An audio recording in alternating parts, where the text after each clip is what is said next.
Hello and welcome to the Grand Line Review, your source for everything One Piece, and today I am here to discuss some, how shall we say, flaws of the series, which, yes, gasp, do indeed exist in One Piece, and they generally come to us in the form of storytelling inconsistencies. The first of which to address is the grand inconsistency of you not being subscribed to the Grand Line Review, which if you were would grant you regular One Piece content uploaded straight into your YouTube feed, so let's rectify that little inconsistency right here and now. Push the button, I believe in you. But onwards with some trickier things to fix, I do need to say first and foremost that One Piece is a pretty crazily tight piece of media, especially for a series that has been running as long as it has. And I think a lot of that can be credited to the fact that it does have a single author, so it doesn't suffer from multiple writers forgetting each other's established work as Western comics are prone to. But even in the world of manga with lone authors, narrative inconsistencies do tend to appear quite commonly. And yes, that does include One Piece, although I will say that I did have to travel pretty far and wide to find them. And I should also make clear that this video is going to be focused exclusively on inconsistencies generated by Eiichiro Oda himself, which means that we will not be examining any of the really weird stuff that has resulted from the anime adaptation, and some of that is, well, it's pretty strange, probably even worthy of its own video, but for now we have plenty to discuss with just our core product. And the final thing of note here before we jump into it is that this video will not be focusing on the arguable inconsistencies of Oda narratively resurrecting his characters after giving them death scenes, primarily because I already have a whole video covering that topic, but also because apart from cases like Capel, for example, there is almost always room for plausibility, which, while admittedly still annoying, does not an inconsistency make. So what is inconsistent then? Well, let's start with a very basic and well-known example, which would be Sanji's devil fruit knowledge. And to explain this, we first need to cast our minds back all the way to Baratie, to the moment where Luffy gloriously defeated Don Krieg, and then promptly fell into the sea and almost drowned to death. And while Zeph and Sanji are having a semi-profound discussion about spirit and all of that, Zeph casually drops in the line that, hey, Luffy can't swim. In fact, he actually details the lack of ability by saying, "The sea hates those with the powers of the devil fruit. They sink like anchors."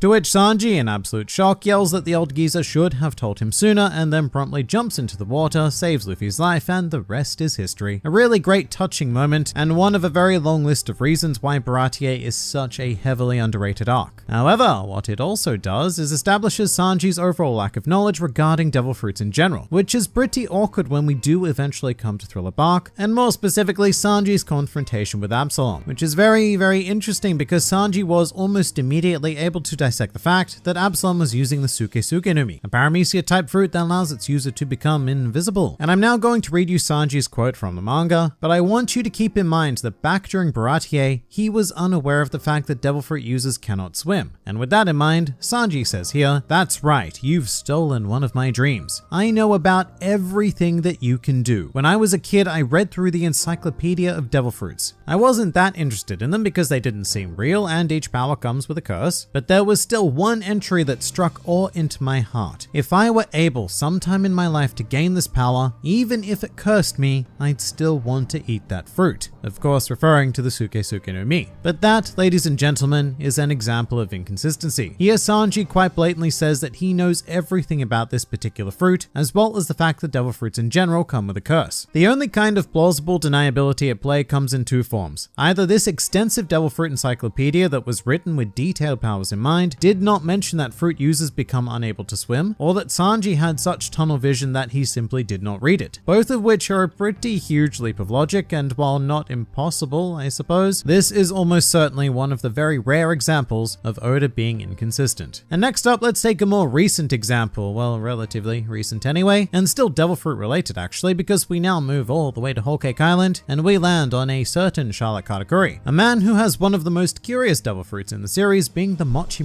no Mi, an existence that still greatly confuses more casual fans to this day, and to be perfectly frank, that confusion is Oda's fault. And this is because in the original release of chapter 863 in Weekly Shonen Jump, when Jinbei is explaining the Mochi no Mi, he refers to it as a Logia type, which when reading it weekly, yeah, that was fine. I mean, no, Mochi was not an element in the same way that the other Logias are, but Katakuri's abilities to this point were consistent with that of any other Logia user. However, this definition would go on to drastically change change with the Japanese release of Volume 86, which contained the chapter in question. Now, volume releases are considered to be the final product of the manga, and they get used to fix up various mistakes, which are usually minor artistic mishaps. You know, stuff like putting Zoro's scar on the wrong side of his face and all that. Nothing big, usually anyway. This is an exception, because in this volume release, Jinbei's description of the Mochi Mochi no Mi went from being a Logia to a special paramecia. Now, we can speculate as to why this change was made, but it is a fairly blatant inconsistency, especially if you were reading weekly at the time, but even in retrospect, it still seems a bit weird. And this is because if you do look back on early Katakuri, he was portrayed as a raw Logia user, even with Jinbei's edited classification in mind. And that's because that was more than likely what he was intended to be. So it's hard to blame fans who get confused by this, because his demonstrated power evokes that of a Logia in every way. And as for why it was changed, one possibility is that Oda realized his inconsistency with the idea of Logias being elements, but the more interesting thought is that Oda changed his mind halfway through, because the Katakuri character went on to evolve somewhat. And as Oda delved more and more into the future sight aspect of Katakuri, he may simply have thought, you know, wouldn't it be cool if Katakuri could use this power to make himself seem like a Logia user? Either way, there was still a problem though, because even with future sight in mind, the Mochi Mochi no Mi was inconsistent with established paramecias. And that's because the Mochi Mochi no Mi inhabits multiple characteristics of this class, whereas standard paramecias are restricted to one. And so as a result, we have landed on the classification of special paramecia, a type of devil fruit which still has yet to be officially defined, as well as a type that we can say with all certainty spawned entirely from narrative inconsistency. Third up now, and let's get into one that I mention a fair bit in my videos, and I'm sorry for going over it again for all of you longtime viewers, but it is really difficult to do a topic like this without mentioning the infamous 5 flying types. And this one spawns from the Alabaster arc when Pell came to the rescue of Princess Vivi and proudly declared to his miscellaneous enemies that, quote, "You are lucky to see this. Only 5 flying devil fruits are known to exist." And he was of course referring to his own devil fruit as part of that 5, which the Viz translation has rather adorably called the Tweet Tweet fruit model falcon, although it may be the least intimidating name I've ever heard, especially when trying to make bold statements like this, but hey, that's not the point. The point is that Pell, and by association Oda, are trying to make a statement here regarding the existence of devil fruits that grant their user the ability to fly. A statement which, in retrospect, looks slightly ridiculous, because there are so many devil fruits that grant flight at this stage that I usually actually forget a whole ton of them when trying to prove this point, but we're gonna give it another go. So in addition to Pell's Tori Tori no Mi model falcon, we also have Marco's mythical phoenix fruit, King's ancient pteranodon fruit, also Big News Morgan's, who was confirmed in the Vivia card databook to be the user of a mythical Zoan that turns him into an albatross, the 2 bug Zoans amongst the Tontara tribe, both of whom could access natural flight, as well as Kaido's currently unnamed devil fruit, which, unless Kaido's true form is a dragon, is also a flight granter. So that's 7 fruits already, and we've only really explored the Zoan class. If we dip into paramecias, we can also identify Shiki's Fuafua no Mi, the primary benefit of which is generally floaty flight, Buffalo's Guru Guru no Mi, which is 100% focused on flight, given that it literally turns its user's body into propellers, Perona's Horo Horo no Mi, because for unexplained reasons she can also use that to fly in a similar manner to which Shiki can, and then you hit the Logia class and things go pretty berserk, because almost every Logia in the series is capable of achieving flight through the basic mechanism of elemental propulsion. Not all of them, but most of them. And that's all before we delve into grand speculation like, say, Lafitte, for example, who would appear to be a potential Zoan user that can fly. So by this stage, look, I've honestly lost count, but I think we're looking at a couple more than 5. And look, there is the boring in-world explanation for this, which is simply that at the time Pell said this, there were only 5 recorded flying devil fruits in the world, which I have to guess would obviously be his, Marco's, Big News Morgan's, Kaido, and King, just based on the sheer prominence of these individuals. But we also do need to be real here and look at this from a more meta perspective. One Piece is a story after all, not a reality show or a documentary, and the purpose of this scene was clearly to convey this information to the audience, not the miscellaneous characters of the world who we never saw again. This is Oda saying to us through the Vessel of Pell that at this stage in the story he intended for there only to be 5 devil fruits that allowed flight. Now whether he intended that to be constrained to the Zoan class is a different discussion, but it doesn't matter. Because even if that were the case, as One Piece continued, Oda has changed his mind about this very boldly declared fact in the days of Alabasta, and as such the 5 flying types have become one of the greater inconsistencies within the series. And the next element I'd like to explore in this video is the general inconsistency that Haki rather unfortunately introduced into One Piece. So despite this idea being retrospectively introduced in Chapter 1 with Shanks' interaction with the Lord of the Coast, Haki was a very late game addition to One Piece, with its features being more consciously implemented beginning with the initial Sabaody arc, but actually not being explained until almost 600 chapters into the series by Ray Lee just prior to the time skip. And look, when you're introducing a new feature like this after close to 600 chapters and claiming that it had always been a part of this world, then you are bound to run into a few inconsistencies with said implementation. I mean, yes, to some degree, Haki is fine and clearly planned. Like, we have another example when Shanks confronted Whitebeard and a whole host of pirates fainted at his very presence, clearly growing the seed that is Conqueror's Haki. It's more when things get to observation and armament that things get a bit more questionable. And in reality, it brings up an awful lot of retrospective discrepancies that can't really be helped, honestly, because Oda never quite intended One Piece to run this long, but characters like Crocodile would be a good example. In his position as a warlord of the sea, it is very difficult to swallow either the idea that he did not possess Haki himself or chose not to use it during his battle with Luffy on Alabasta. It's just one of those things where, given how extraordinarily important Haki is, the idea of Crocodile not having it becomes incredibly questionable. Although an even better example would be Rob Lucci and, in fact, the rest of CP9. These guys were the superhuman agency of the world government who had spent their lives mastering the Rokushiki. But to think that the world government did not offer them any instruction on the art of Haki is pretty absurd, especially when you consider that Haki isn't exactly a hidden aspect amongst the world government or the Marines. I mean, anybody in a vice admiral position needs to know it by default, and many of the lower ranking soldiers acquire it as well. So it would seem that not teaching CP9 Haki would be criminal negligence on the part of the world government, because knowing even one brand, observation, armament, or if you're lucky enough, conquerors, take your pick, whatever, but it would provide you with infinitely more powerful and resourceful agents to do your bidding. And stuff like this can be found everywhere in the pre-Haki era, which I want to emphasize is not a mistake made by Oda, but it is the reality of having an unintentionally long-running series like One Piece. Eventually, newer ideas are going to contradict previous ones, and less well thought out ideas implemented very early on in the series can become skewed and complicated, leading us to the wonderful land of inconsistency later on. With that said, I will completely own up to the idea that this entire video is quite nitpicky, which I think only speaks to how great of a series One Piece is. The fact that we can go this long and only end up with a mere handful of inconsistencies, none of which are story breaking by the way, is simply amazing. Oda has done pretty damn well in this regard, and it is one of the many